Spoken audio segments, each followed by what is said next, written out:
بسم اللہ الرحمن الرحیم۔ السلام علیکم ویورز، میں مشتاق کھرل اور ہمارا سلسلہ چل رہا ہے میں اردو کی تاریخ کا۔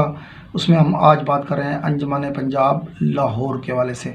تو ہمارے جو اسٹوڈنٹس ہیں میں اردو کی تیاری کرنا چاہتے ہیں، پلے لسٹ میں جا کے ہماری اسالب نثر اقبال کا خصوصی مطالعہ، لسانیات اور اردو تنقید کا جو پیپر ہے بالکل مکمل ہو چکا ہے۔ تاریخ کی ویڈیوز بالکل فائنل اور قریب ہیں۔ M A international relation, M A political science کے اسٹوڈنٹ پلے لسٹ میں جا کے ہماری ویڈیوز کو دیکھ کر اپنے ایگزامس کی تیاری کر سکتے ہیں۔ آج ہم بات کرنے جا رہے ہیں انجمن پنجاب لاہور کی۔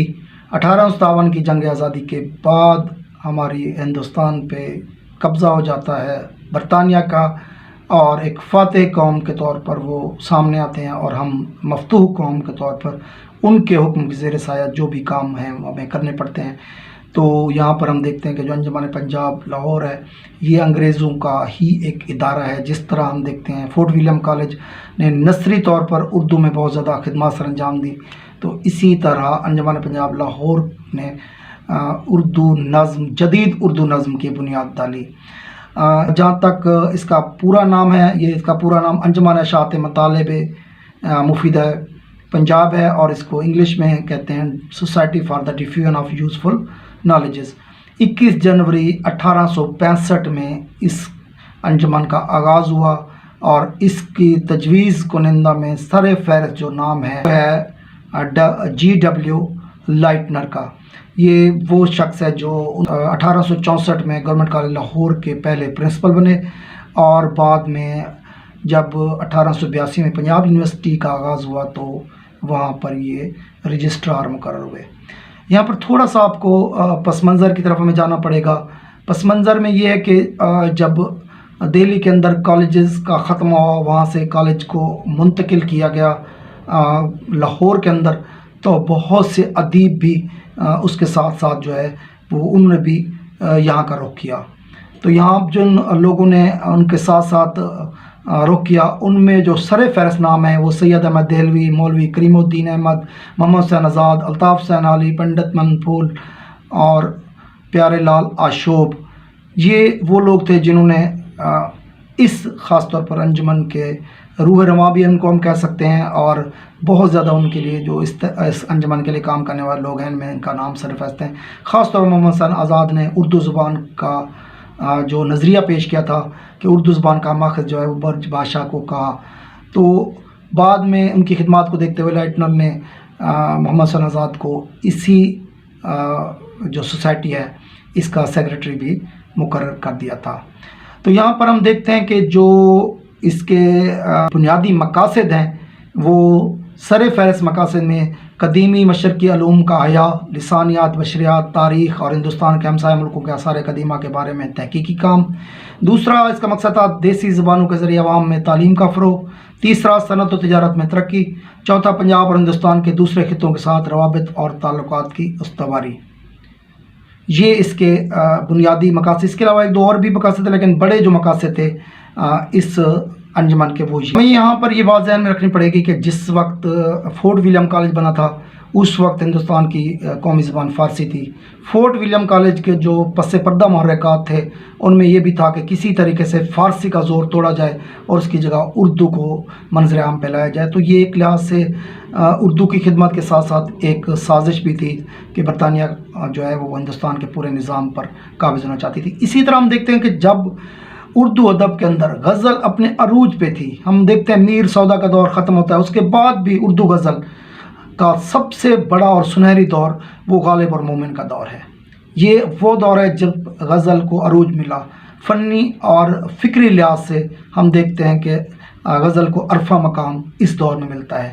ان حالات میں انجمن پنجاب لاہور نے جدید نظم کی بنیاد رکھ کر نہ صرف غزل کا گلا گھونٹنے کی کوشش کی بلکہ ہندوستان کے اندر موجود جو ادب تھا اس پر بھی ایک کاری ضرب لگائی۔ بارکیف ہم اس بحث میں نہیں پڑھتے کہ اس کے نقصانات اس نے کیا کیے۔ یہاں پر پنجابی اخبار کوہ نور نے انجمن پنجاب کے مشاعروں کی بھی سخت مخالفت کی تھی کہ یہ مشاعرے اردو ادب کے لیے انتہائی نقصان دہ ہیں۔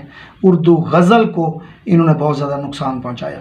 ہم یہاں پر یہ دیکھتے ہیں کہ ماں سوائے بڑے نام الطاف حسین علی اور محمد حسین آزاد کے کسی بڑے شاعر نے ان مشاعروں میں شرکت نہیں کی۔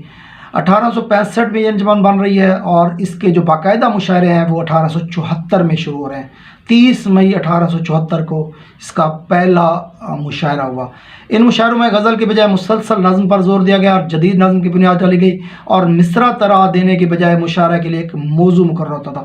میں آپ کو جو 9 مشاعرے بڑے مشاعرے ہوئے تھے ان کے ماہ اور ساتھ ساتھ اس کا موضوع بتاتا چلوں کہ جو پہلا مشاعرہ ہوتا 30 مئی کو اس کا موضوع تھا برسات، پھر جون میں جو مشاعرہ اس کا موضوع تھا زمستان، اگست میں ہوا تھا اس کا امید، ستمبر میں جو ہوا تھا اس کا حب وطن، اکتوبر میں جو ہوا تھا اس کا تھا امن، نومبر میں جو ہوا تھا اس کا عنوان تھا انصاف، دسمبر میں جو ہوا تھا اس کا تھا مروت، اور 1975 جنوری میں جو ہوا تھا اس کا تھا قناعت، اور مارچ 1875 میں جو مشاعرہ ہوا اس کا عنوان تھا تہذیب۔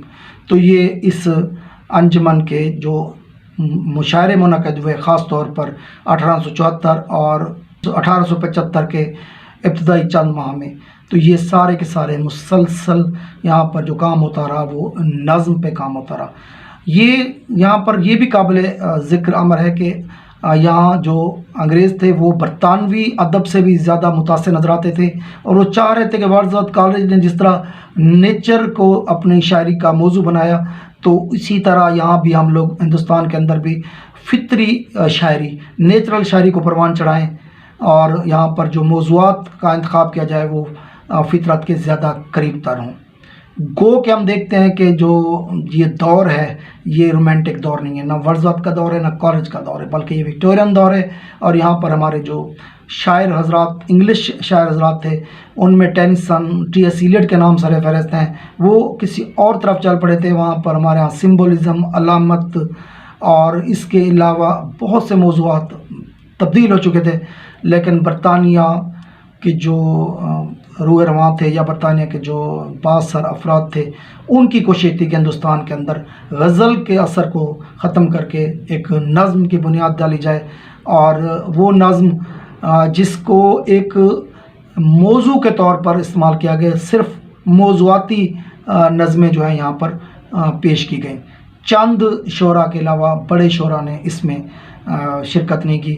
میں یہ بھی دیکھ رہا تھا کہ 1865 میں یہ انجمن بن رہی ہے، اس وقت غالب بھی زندہ تھے، اکبر الہ آبادی اس دور میں جی رہے تھے، لیکن غالب کے آخری 4 سال بھی ہمارے سامنے ہے۔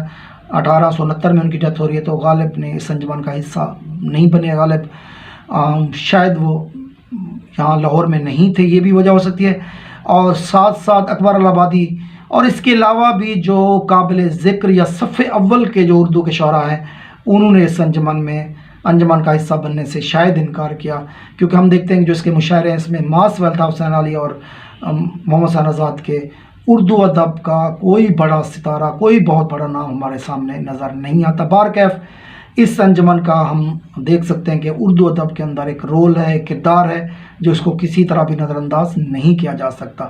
بعد میں ہم دیکھتے ہیں کہ تحریک علی گڑھ ہے یا پھر انجمن پنجاب لاہور ہے، ان دونوں کے رد عمل کے طور پر رومانوی تحریک آتی ہے، جس کی ہماری آلریڈی ویڈیوز موجود ہیں، وہ بھی آپ دیکھ کے اپنے ایگزامز کی تیاری کر سکتے ہیں۔ اپنا دوستوں کا بہت خیال رکھیں۔ السلام۔